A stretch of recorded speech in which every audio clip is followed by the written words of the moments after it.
Hallelujah, hallelujah. Amen. Palapakan natin ng malakas ang ating mahal na Panginoon at magsabi ng praise the Lord. Amen. God bless you po ating beloved brother Philip. Amen. Sa napakagandang mensahe natin napakinggan. Sa oras na ito, all the glory belongs to the Lord. Amen. Have a say, praise the Lord. So may I request everyone to please stand up. Maminahan tayo manalangin para sa salita ng Diyos. Praise the Lord. Dakilang Diyos na makapangyarihan sa lahat. Muli sa oras na ito, maraming salamat po. Marami, mahal na Panginoon. Sa unang dalangin ng aming beloved Honorable Pastor Will Estrada Almeida, tos puso kami nagkapasalamat sa iyong dakilang pag-ibig sa amin. Salamat pong marami, mahal na Panginoon. Napakabait mo, Diyos. Salamat sa iyong banal na presensya namin at Ama, sa mga patutuon namin na pakinggan at sa mensahe namin pindila na encouraging words sa aming beloved Philip, O God. Malapay ng pagpalain mo kaming lahat sa pagkikinig sa iyong banal na salita. Alisin niyo po ang mga hadlang sa aming kalagitnaan. And bind the power of darkness, unbelief and doubt, hindrance cast out. In Jesus' name, amen. Tayo may makabalik sa ating mga upuan, maminamahal. At first and foremost,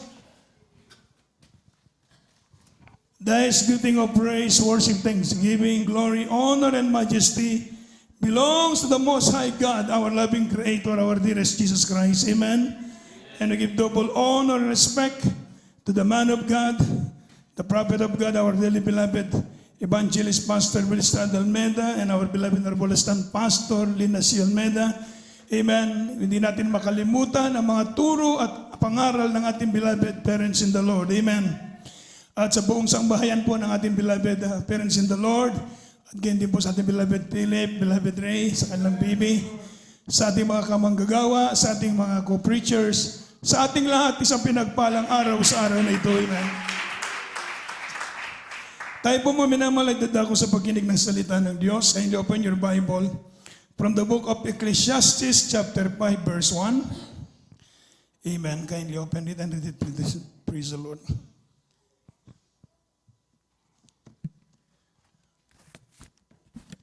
From the book of Ecclesiastes, chapter 5, verse 1. Keep thy foot when thou goest to the house of God, and be more ready to hear than to give the sacrifice of fools, for they consider not that they do evil. Amen. Ayon po sa aklat ng Ecclesiastes, ang kabanata ay 5, ang talata ay 1. Ingatan mo ang iyong paa pagka ikaw ay napasabahay ng Diyos, sapagkat ang paglapit upang makinig ay maigi kaysa magbigay ng hain ng mga mangmang, sapagkat hindi nila nalalaman na sila'y nagsisigawa ng kasamaan. Amen. Amen. Everybody say, praise the Lord. So ating pong pag-aaralan sa oras na ito, tinatawag na, keep thy foot when thou goest to the house of God. Everybody say, amen. Sabi ng ating nabasa, mga minamahal, ingatan mo ang iyong paa pagka ikaw ay napasa bahay ng Diyos. Everybody say, amen. So entering the house of God, mga minamahal, should be done reverently. Everybody say, amen. Pag tayo po ay nasa bahay ng Diyos, sabi ng Biblia, should be done reverently. Ito po ay tinatawag na house of God. Habang tayo nagtitipon, sa oras na ito, ay tinatawag itong house of God. Everybody say, amen. Ang church, mga minamahal, ang iglesia, tinatawag siyang temple of the Holy Spirit. Everybody say, amen. Temple of God. Nandito ang ating mabait na Diyos. Our special guest, mga minamahal, ang ating mahal na Panginoong Jesucristo. Dahil sabi ng Biblia, 2 or 3 are gathered in my name, I am in the midst of them. It is a great blessing to be in the house of the Lord. Everybody say, amen. So mga minamahal, bless. Napakinggan natin yung salitang bless kanina, mga minamahal. Bless refers to the well-being of those because of their right relationship with God and His Word. Receive God's kingdom. Ever say amen? Natanggap natin ang kaharian ng Diyos. Hindi basta-basta ang kaharian ng Diyos. What is the kingdom of God? According to the scriptures, the kingdom of God is not meat and drink, but righteousness and joy of the Holy Ghost. Ever say amen? Nandito ang presensya ng ating mahal na Panginoon habang tayo nasa bahay ng Diyos. nakasalo natin ang banal na presensya ng ating mahal na Panginoon. Noong araw, sabi ng ating beloved Lots doon sa dako ng Winnipeg, noong araw, mga minamahal, ang mga unang apostoles, abang sila ay nag-aantay sa banal na Espiritu Santo ng Diyos, they were tarry in Jerusalem. They fasted 10 days, mga minamahal. At the day of Pentecost, mga minamahal, as a rushing mighty wind, mga minamahal, filled the room, mga minamahal, and they were filled with the Holy Ghost. And they began to speak another tongues, they prophesy, amen. And they become boldly to share, to proclaim the word of God. Kahit sila'y pinagpapatay, mga minamahal, hindi sila umatras. Bakit? Natanggap nila ang Espiritu ng Diyos, ang pangako ng ating mahal na Panginoon. Ganon kahalaga ang banal na Espiritu Santo ng Diyos, amen. Kaya sabi ng Biblia, when you enter into the house of God, should be done reverently. Ibig sabihin, buong galang na tayo po'y nasa bahay ng Diyos. Amen. Ibig sabihin, buong galang tayo narito, sabi ng Biblia, rather than carelessly, be spiritually prepared. Amen. Kailangan be spiritually prepared. Ihanda natin ang ating sarili. Tayo tutungo sa bahay ng Diyos. Wala tayong pupuntahan, hindi pasyalan. Ang ating pupuntahan ang bahay ng Diyos. To meet the presence of God. Amen. Para madaman natin ang banal na presensya ng Diyos, ang ating layunin, bakit tayo nasa bahay ng Diyos? To meet the presence of God. Amen. Kasi ko just imagine, mga minamahal, ang Diyos, sabi nga ng Biblia, heaven is my throne and earth is my footstool. But to this man will I look. Sa atin nakatingin ang Diyos ngayon. Amen. To these people, ibig sabihin to this man, ang mata ng Diyos rest upon them to them that fear Him. Amen. So sabi ng Biblia, be spiritually prepared. Ibig sabihin, tayo'y prepared kung tayo pupunta sa bahay ng Diyos. Wala tayong kaaway, wala tayong katsismisan, kundi pupunta tayo sa bahay ng Diyos para magpuri, magpasalamat sa ating mahal na Panginoon. Amen. Sabi mo ng banal na kasulatan, be spiritually prepared before coming, then be ready to hear and obey what you hear. Amen. Be ready to hear. Ibig sabihin, tayo po'y handa makinig.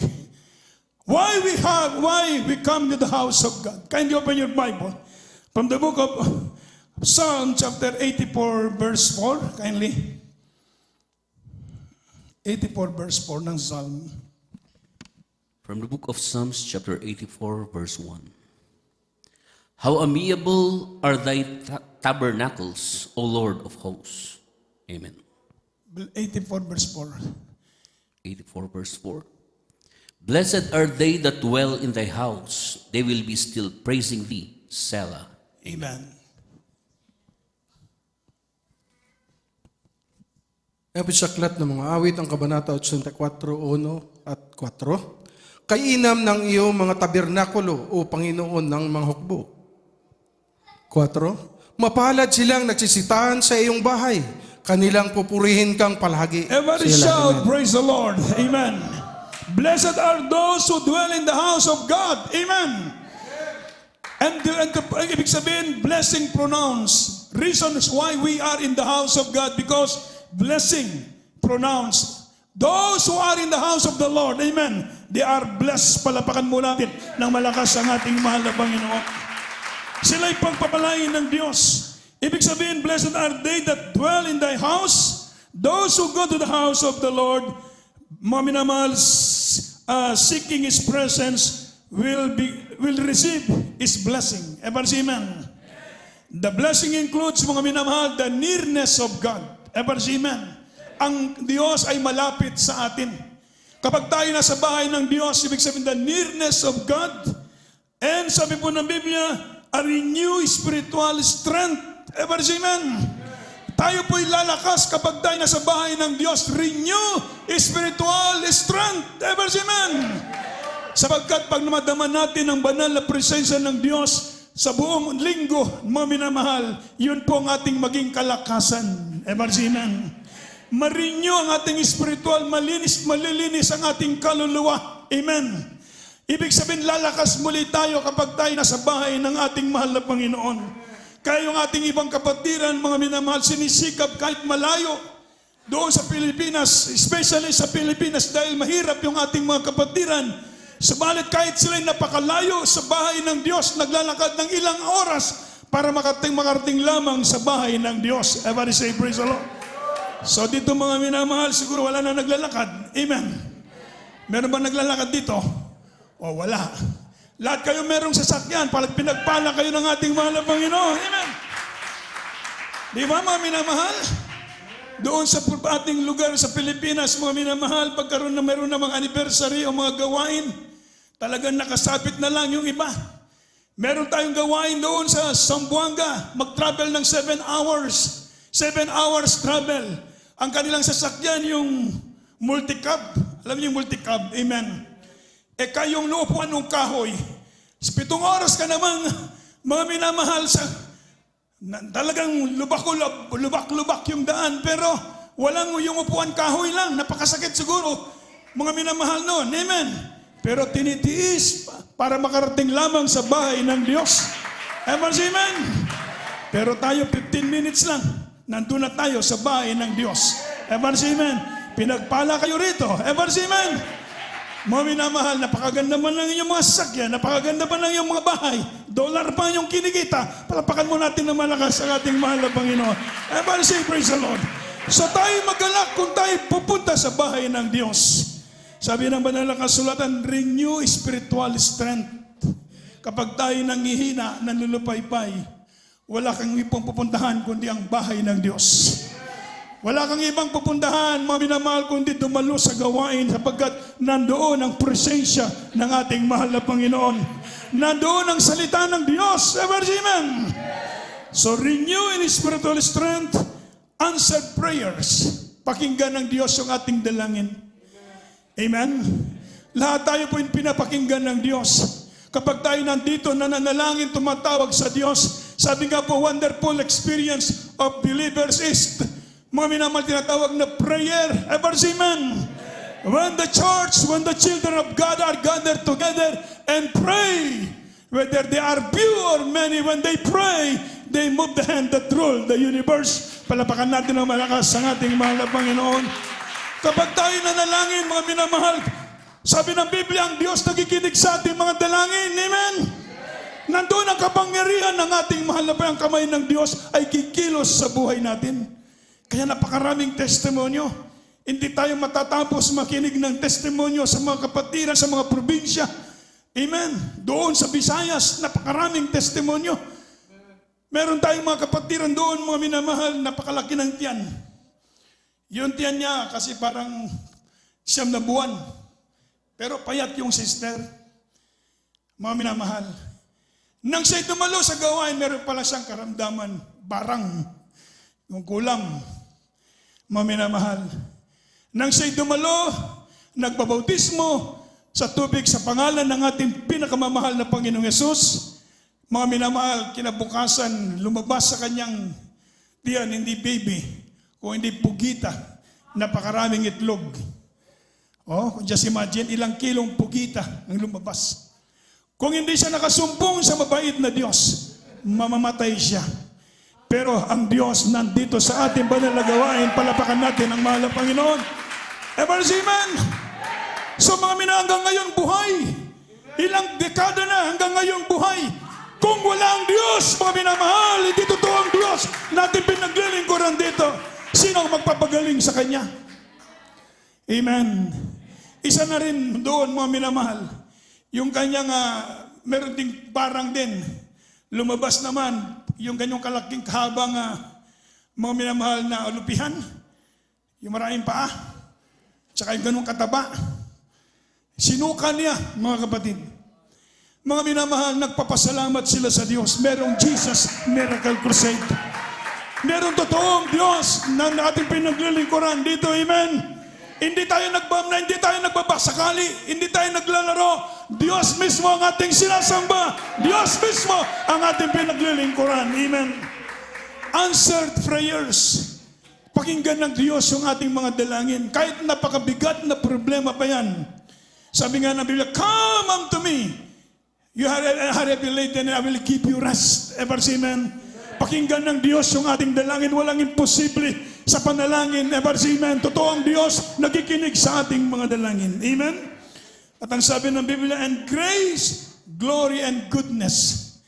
Dadaloy sa buhay natin ang pagpapala ng ating mahal na Panginoon. Another thing, sabi po ng Biblia, Isaiah chapter 37 verse 1. Pakibasa natin ng Isaiah 37 verse 1. From the book of Prophet Isaiah, chapter 37, verse 1. And it came to pass, when King Hezekiah heard it, that he rent his clothes, and covered himself with sackcloth, and went into the house of the Lord. Amen.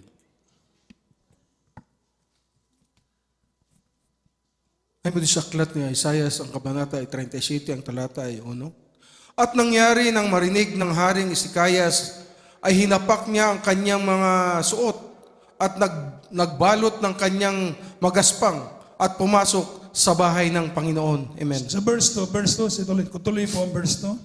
At kanyang sinugo si Eliasim nakatiwala sa bahay at si Sibna nakalihim at ang mga matanda na mga saserdote na may balot na kanyang magaspang kay Isaias na propeta na anak ni Amos. Amen.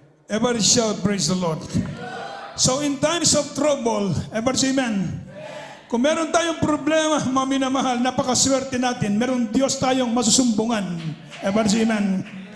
Kung meron tayong problema, meron Diyos na ating sasabihin sa mahal na Panginoon ang lahat ng ating problema.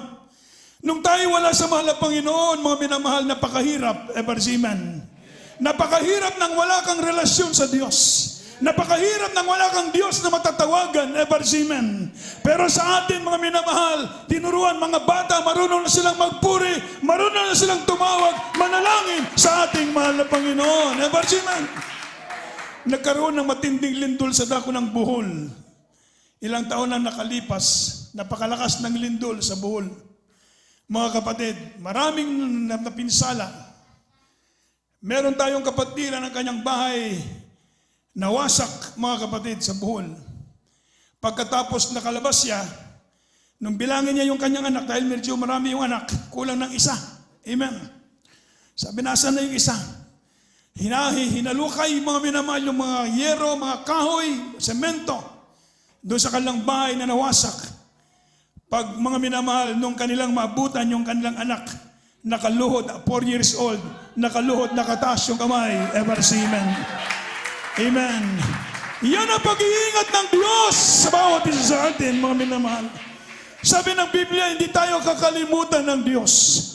Kung ang ina, makalimutan niyang kanyang baby na pinapasuso, mga minamahal, pwede niyang makalimutan. Pero sabi ng Biblia, hindi tayo kalilimutan ng Diyos. Amen. Kaya sabi mo ng Biblia, sa oras ng problema, meron tayong Diyos na matatawagan. Meron Diyos tayong masusumbungan. Meron kang Diyos na ipaalam mo sa Diyos ang iyong makalalagyan, mga minamahal. Amen. Sabi mo ng banal na kasulatan, refuge in times of trouble. Isaiah chapter 38 verse 20. Pakibasa natin sandali, mga kapatid. From the book of Prophet Isaiah chapter 38 verse 20.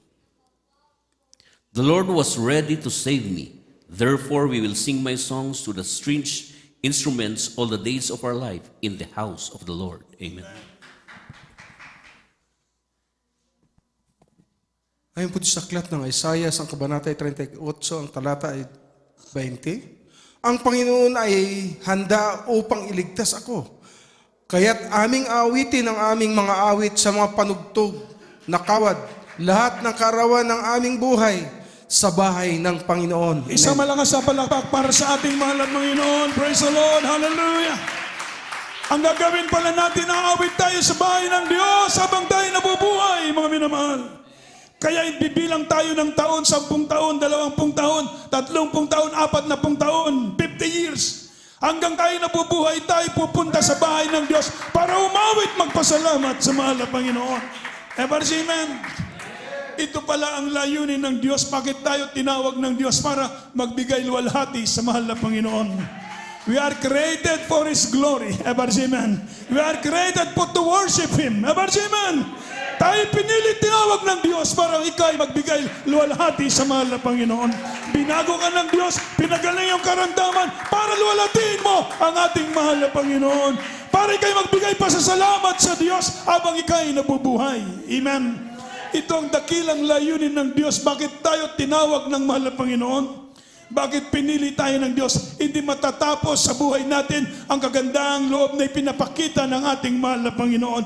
Kaya sabi ng Biblia, ako'y papupunta sa bahay ng Diyos. String instruments, kumpleto sa mga minamahal. Sinisikap nating papurihan ng Diyos. Ebersimen! Pinagpala na kayo rito dahil kumpleto ang instrumento. Ebersimen! Doon sa mga probinsya, ito yung instrumento. 10. Amen. Pero sila nagpupuri sa mahal na Panginoon. Ebersimen! So mga minamahal, tayo po'y mapalad. Praise the Lord. Kaya tayo aawit sa bahay ng Diyos habang tayo nabubuhay. Hindi tayo magsasawang magpuri sa mahal na Panginoon. Sabi ng Biblia, Micah chapter 4 verse 2, kindly.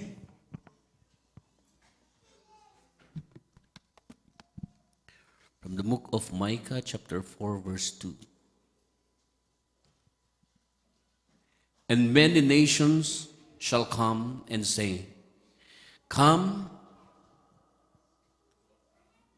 and led to go up to the mountain of the Lord, and to the house of God of Jacob, and He will teach us of His ways, and He will walk in the paths. For the law shall go forth of Zion, and the word of the Lord from Jerusalem. Amen. Amen. Ay sa aklat ng Mikas, ang kabanata ay 4, ang talata ay 2. At maraming bansay magsisiparuot mga nagsasabi, magsiparito kayo at tayo'y magsiahon sa bundok ng Panginoon at sa bahay ng Diyos ni Jacob, at siya'y magtuturo sa atin ng kanyang mga daan at tayo'y magsisilakad sa kanyang mga landas, sapagkat sa Sion ay lalabas ang kautusan at ang salita ng Panginoon ay mula sa Jerusalem. Isang malakas na palakpak para sa ating mahal na Panginoon. Ang sabi ng Biblia, a place of instruction. Ebersimen. Ang bahay ng Diyos, ito'y lugar na upang tayo turuan. Ebersimen. Sabi ng ating nabasa mga minan, and He will teach us of His ways. Tuturuan tayo ng Diyos sa kanyang mga daan. And He will walk in His paths. Ebersimen. At tayo po mga minamahal ay lalakad sa kanyang mga landas. Kapag tayo ay tinuturuan, mga minamahal, nandito tinuturuan para tayo po'y maperpekto. Ebersimen. Tinuturuan tayo ng Diyos para tayo maging sakdal. Ebersimen. Tinuturuan tayo ng Diyos para tayo maggamit ng mahal na Panginoon. Tinuturuan tayo ng Diyos para mag-glorify ang Diyos sa buhay mo. Ebersimen. Tinuturuan tayo ng Diyos para tayo matutong lumakad sa kanyang mga landas para sa ikabubuti ng bawat isa sa atin. Kapag lumalakad tayo sa lituntunin ng Diyos, nandiyan yung blessings, nandiyan yung provision ng Diyos sa buhay natin, nandiyan ang care ng mahal na Panginoon, nandiyan ang protection sa atin ng ating dakilang Diyos. Kaya mga kapatiran, mga testimonyo, mga minamahal, grabe ang kanilang patutuo. Ebersimen, ang pag-iingat ng mahal na Panginoon sa bawat isa. Bakit? Tayo po ay nasa pagsunod sa kalooban ng mahal na Panginoon. Kaya ito po, magpakainit lang tayo lagi sa paglilingkod sa Diyos. Huwag tayong manlulupay-pay, huwag tayong manlamig, huwag tayong magsawa. Ebersimen. Hindi pagsawaan ang paglilingkod sa Diyos. Ako, more than 40 years na kaming workers. Pagkagising ng umaga, madaling araw, yan ang buhay namin. Mga minamahal, nitinuro ng ating beloved parents in the Lord. Nakita natin sa buhay natin ng ating beloved parents in the Lord ang perpektong halimbawa. Ebersimen. Kaya pinagpala kayo dito sa lugar ng Calgary, sa buong Canada. Palapakan natin ng malakas ang ating mahal na Panginoon. Maraming preachers pa ang gagamitin ng mahal na Panginoon dito. Isang malakas na palakpak para sa ating mahal na Panginoon. Amen! Kaya napakabuti ng Diyos. Amen. Lalago ang banal na gawain sa namating mahal na Panginoon. Dahil layunin ng Diyos, pagpapalain ang kanyang gawain.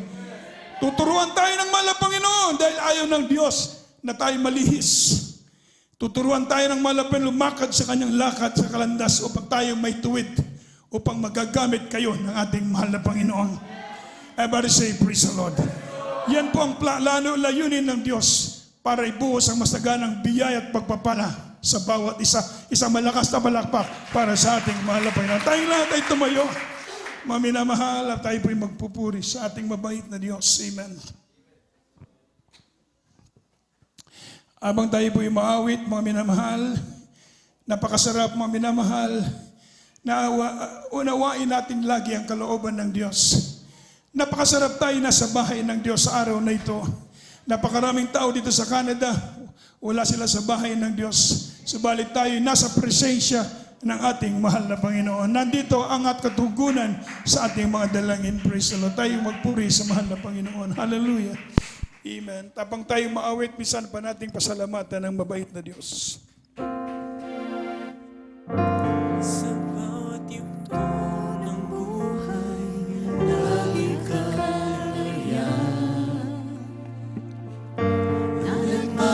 nagmamasid sa tuwina at nagbabantay. Yes, amen. Hallelujah. Hindi pinabayaan kailanman.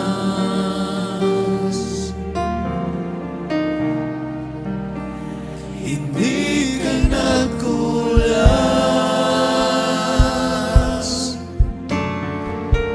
At sa aking kalungkutan, ikaw ay darama. Yes, amen. Hallelujah. Hallelujah.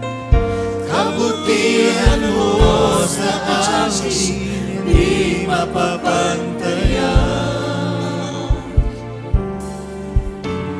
Hindi pinabayaan kailanman.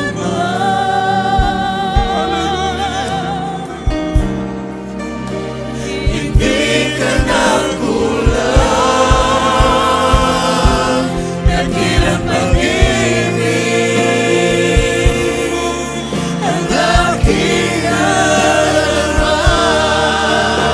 Hindi mo hinayaang mag-isa,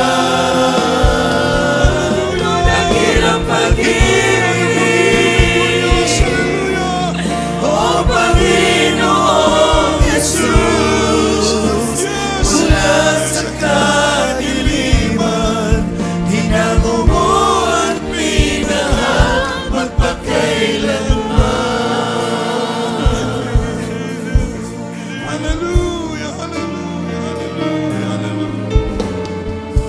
Saan man ako patungo, ako'y iniingatan. At sa oras ng kagipitan, ako'y tinutulungan.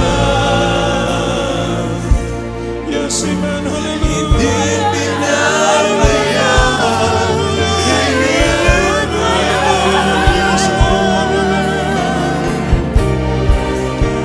Hindi ka nagkulang,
Inangubo at minahal magpagkailanman.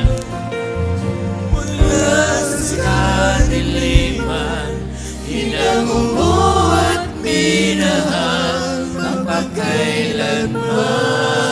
Amen. Hallelujah. Glory to Jesus. Praise the Lord. Hallelujah. Napakabait mo, mahal na Panginoon. Napakadakila na iyong pag-ibig. Walang Diyos na maging kagaya mo. Hallelujah. Tapat ka sa iyong pangako na hindi mo kami iwan, ipabayaan. Napakadakila na iyong pag-ibig, O Diyos. Karapat ka namin papurihan. Hallelujah. Karapat ka namin pasalamatan, O God. Walang Diyos na maging kagaya mo. Nagila iyong pag-ibig. Hallelujah. We love you so much, O God.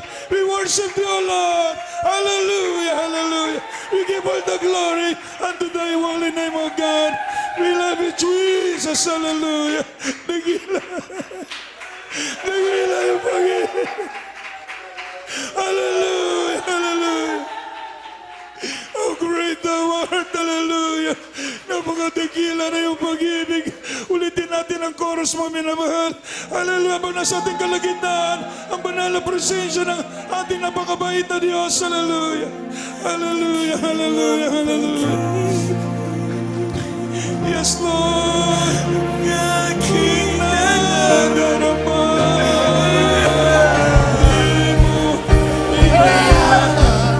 Mag-isa,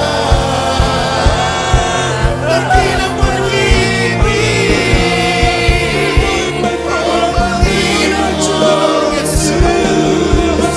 Mula sa kadiliman, inangubo at minahal magpagkailanman. Dakilang pag-ibig, ang aking nararamdaman. Hindi mo hinayang mag-isa. Dakilang pag-ibig, ang Panginoong Jesus. Mula sa kadiliman, inangubo at minahal magpagkailanman. Mula sa kadiliman, inangubo at minahal magpagkailanman. Hallelujah. Praise the name of Jesus. Thank you so much for your holy presence, O God. Purihin natin dakilang Diyos, maminamahal. Habang nasa ating kalagitnaan, ang bandamis na banal na presensya ng dakilang Diyos. Ang kabanal-banalang Diyos, maminamahal tayo magkaisang dumalangin. Hallelujah. Hallelujah. Hallelujah. Hallelujah. Purihin ka, mahal na Panginoon. How great thou art. Dakilan namin, Ama Diyos, sa mga kapangyarihan sa lahat. Mahal na Panginoon, maraming salamat sa iyong matamis na presensya. Salamat sa mga prayers ng aming magulang sa iyo, God. Narito kaming lahat nagpapakumbabang loob ang inahabag. Kapatawaran sa aming mga pagkukulang, pagkakamali at pagkakasala. Mahal na Panginoon, palakasin mo kami sa araw-araw. Patatagin mo ang pananampalataya ng bawat isa. Panghawakan mo kaming lahat, O Diyos. Hallelujah. Ikaw maglutas ng mga problema, magpagaling ng magkaramdaman. Ingatan mo sila sa araw-araw, gamitin mo silang lahat. Pagpalain mo panalagawain, O Diyos, sa buong Canada, O Diyos. Magtawag ka pa ng maraming kaluluwa, O God. Pagpalain mo po ang bawat kapatiran sa kanilang mga trabaho, pag-aaral, sa kanilang mahal sa buhay, malusog mahabang buhay, malakas na pangatawan. Ilayo mo sa karamdaman, panghawakan mo kaming lahat, bigkisin sa iyong pag-ibig. In the mighty name of Jesus, we pray. Amen. Ipatong kamay sa ating ulo, mga minamahal. Ikasaot po natin ang mga karamdaman. Dakila namin, Ama Diyos, na makapangyarihan sa lahat. Aming ginagamit ang iyong banal, makapangyarihang pangalan. Sama-sama namin sinasaway ang lahat ng uri ng gawa ng kaaway, mga karamdaman, mga problema, mga kahinaan. Lumayas ka sa mga anak ng Diyos, panulapaypay. Lust of the eyes, lust of the flesh, pride of life, cast out. Vanity, vain glory, cast out. In the name of Jesus, lahat ng uri ng karamdaman, sakit karamdaman, lahat ng kasasakit sa katawan, lumayas ka sa mga anak ng Diyos. Sa pangalan ni Jesus, be blessed and be healed. In Jesus' name. Amen and amen. Praise the Lord. Everybody shout, praise the Lord. Tayo pong lahat ay tumayo, maminamahal. At bilang pagpasalamat sa ating mabait na Diyos, let us all stand up mo and let us jump and shout 3 times ng malakas ng hallelujah, praise the Lord. Sige po. Hallelujah, praise the Lord. Hallelujah, praise the Lord. Hallelujah, praise the Lord, praise the Lord. God bless you po mga minamahal. At dito lang po nagtapos ang ating pagkikinig ng salita ng Diyos. At tayo pidadako po sa ating announcement. Ibigay ko po ang pagkakataon sa ating beloved Preacher Brother Mike.